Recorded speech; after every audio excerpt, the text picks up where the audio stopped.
Hello and thank you for watching this weather update brought to you by Agrible, the makers of Morning Farm Report. My name is Eric Snodgrass and I'm a senior atmospheric scientist and co-founder of Agrible. Last week has been a big game changer for many producers across the southeastern United States. By this point, I know that many of you are tired of hearing about Hurricane Matthew, but I want to put one thing into perspective. Matthew's total rainfall amounts were incredible. A colleague of mine, Dr. Ryan Maui, calculated that when it was all said and done, Matthew dropped over 13.6 trillion gallons of water. To explain to my students how powerful of a storm Matthew was, I had them calculate how much energy was in Matthew's cloud field alone, and the number we arrived at was the equivalent of 245,000 Fat Man bombs like the one that was dropped on Japan in 1945.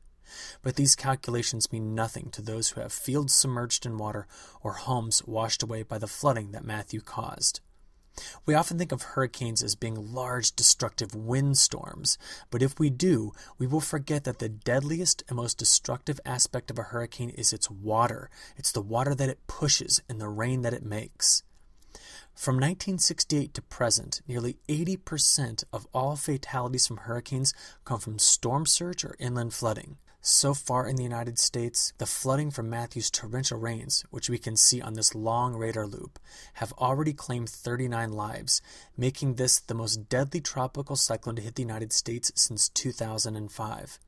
In fact, the death toll from Matthew is just 4 less than all tropical cyclone fatalities since 2006 in the United States, according to NOAA.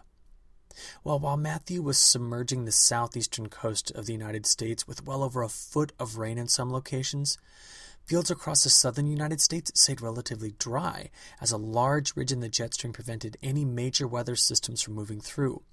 Parts of northern Georgia and Alabama are actually in the 4th stage of drought, while fields along the lower Mississippi River have gone at least 2 weeks without rain, in some locations over 30 days without rain.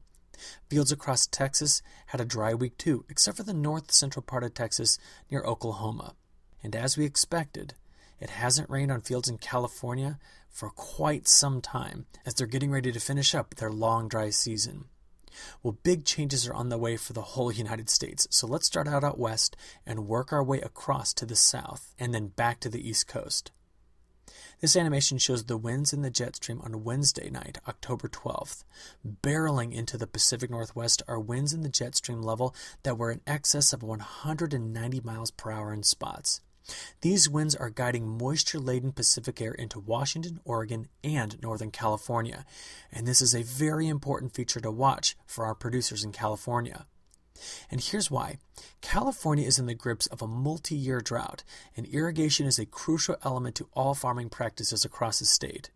While the next 7 days of accumulated rain have northern parts of the state getting over 8 inches of rain in some spots.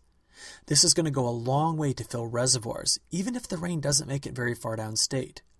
Now, shifting our attention east toward the center of the United States, rain is likely to spread across parts of Texas toward the end of this week, and some rain might even hit the very dry regions in Arkansas, Louisiana, Mississippi, and Tennessee over the coming days.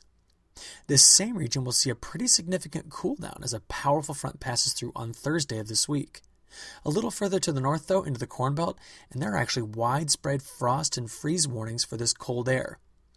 But the south will stay relatively warm, and that cold air that's moving across the Midwest won't hang around too long, as next week's shaping up to be a pretty warm week again. But our biggest question is whether the southeastern United States is going to see more rainfall in the coming days. Thankfully, an upper-level ridge in the jet stream will dominate the flow pattern for the short term, keeping temperatures warm overall and keeping skies clear of any major precipitation events. As the cleanup efforts are underway and crews are rebuilding dams, roads, and bridges, a drier forecast is exactly what this region needs for the next week. However, please remember that the hurricane season is long from over, and we need to be watching the Caribbean, Gulf of Mexico, and Western Atlantic for any potential development.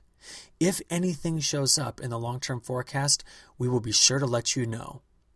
Well, thank you for watching this weather update, and as always, we at Agrible aim to provide the most timely and useful weather forecast information so as to help you plan your operations. Thank you.